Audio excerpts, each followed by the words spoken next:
Lead. It was a limited strike, a shot across the bow, designed to send a stern message. I'm talking, of course, about Russian President Vladimir Putin's scathing open letter to the American people. Today, Press Secretary Jay Carney at the White House had the awkward task of addressing the Russian hate mail. It is clear that President Putin has invested his credibility in transferring Assad's chemical weapons to international control and ultimately destroying them. The question, of course, since when has Vladimir Putin cared about his credibility? Here to discuss the politics of Putin, host of NPR's Left, Right, and Center, Matt Miller, Heritage Foundation fellow Rebecca Heinrichs, and Max Fisher from The Washington Post. Max, does Putin care about his credibility? No. I mean, he's not running for the Senate here. What he's trying to do is he's trying to put his thumb on the domestic American debate over whether to strike Syria. And the thing that you have to understand about this is everything that's happening right now between the U.S. and Russia is a negotiation over Syria. The CIA arming the rebels, Putin's op-ed. It's all about this chess match between these two great powers over the future of this country. The U.S. wants to see the chemical weapons pulled out. Russia wants the status quo. Everything they're doing is about trying to achieve that position. And taking public positions, for instance, suddenly it was in the Washington Post that the arms were getting to the rebels. One of the rebel leaders, General Idris, he appears on NPR, says, though, that I don't know anything about that. Then he appears on with Christiana Amanpour a few hours later and says, I can't talk about that. Somebody obviously said, shh. Right. Well, not so much with the talking about the arms. Well, I think it's telling that, President Obama didn't arm the rebels for a long time because he didn't want to. And now that he's negotiating with the Russians, all of a sudden he's arming them. I mean, in negotiations, this is called a gimme. It's something that Obama probably actually wants to give up. But this way he has a little bit stronger of a position, and he can go to the Syrians and the Russians and say, okay, this crazy, unreasonable thing that you're demanding, you give it up and we'll stop arming the rebels because we didn't want to do that anyway. And Rebecca, we heard the White House today, and a senior White House official told me last night, this is now on Putin. He has buy-in to this plan. They're trying to stake Putin's credibility on this, not so much President Obama's. Do you think that can work? Well, yeah, I mean, you think about who Vladimir Putin is, let's be reminded of what the Russian government has been doing the last several years. I mean, in the op-ed, he accused the Obama administration of using aggression and force too quickly. I mean, this administration, I mean, he has threatened to use nuclear force preemptively over a dozen times in the past 7-8 years. This is a country that doesn't abide by their own treaty obligations with the United States. So it's pretty audacious for Vladimir Putin to be lecturing the American people about our president.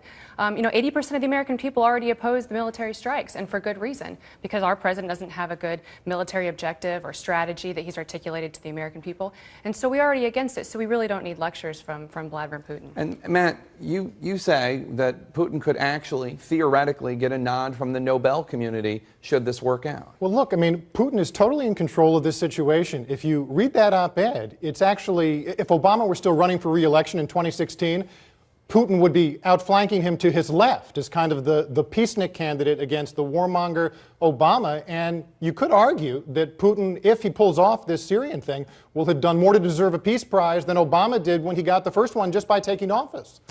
Max, one of my writers thinks that you laid out the president's objectives even clearer than the president has. Let me just read this quote. What Obama wants, quote, is for, what Obama wants is for Assad to step down voluntarily as part of a negotiated peace deal with the rebels that would also leave elements of Assad's government intact. That's something that I didn't hear the president say as clearly during his speech the other night. Right. And I think the reason that he's not talking about that is that it's actually totally separate from what he's trying to do with the chemical weapons, right? If he takes chemical weapons out, Assad's still there. That does nothing to solve the war. And this is the needle that's been really tough for him to thread, right? Because in talking about let's get rid of these chemical weapons because Assad is a monster, Assad is killing lots of kids, well, it turns out that fixing that problem is actually not on the table with getting rid of chemical weapons. It's actually this much more esoteric academic case about upholding international norms, which is really important, but is also really tough to sell to people. Is that one of the communications problems the president's having, this idea of international norms? It has been compared to the buildup of the war in Iraq, and obviously they're completely separate. But one of the things that the Bush administration was making the case for was directly, this is how it's going to affect you. Don't let a mushroom cloud be the smoking gun. Obviously, I don't want to get into a whole debate about the Iraq evidence and how false it was and incorrect it was, but that at least was a way to say to the American people, I shouldn't say at least, that was conveying to the American people, this is how it affects you. I think a lot of people are confused by this argument. People are confused by the argument. I mean, we waited for the president, bated breath, watching him address the American people, make his argument as to why these strikes are necessary. And the speech was muddled and it was confusing and it wasn't clear. And I think that's because in the president's own mind, it's muddled and confusing and isn't really clear about what these military objectives are meant to achieve. And now that we have the curveball from Vladimir Putin, you know, making this suggestion that we can come together as an international community and remove these chemical weapons, this is a great out for President Obama. I'm very, very skeptical that this can work out, but this is the out that he needed. He doesn't have the support from Congress or the American people or the international community. But it's not really an out, ultimately. That's the thing. We're in the situation where it's diplomacy by accident. You've got the red line was kind of an accidental remark that Obama made a year ago that kind of put us into this situation. Right. Kerry's offhand remark the other day, which I think by all accounts was meant as a kind of a throwaway line, ends up being the vehicle that brings us to this new set of negotiations. And I don't know anyone serious who thinks that you can dismantle chemical weapons in the middle of a civil war, and even then you've still got Assad there having killed 100,000 people. So I don't know what we're doing. Maybe I just feel a little bit more charitable, but I think that Obama has been pretty consistent about saying we don't want people to use chemical weapons. And this is a great opportunity for him to do that. And if he can actually see it through, who cares if it happened and Putin looks good in the process? All right, Rebecca, Matt.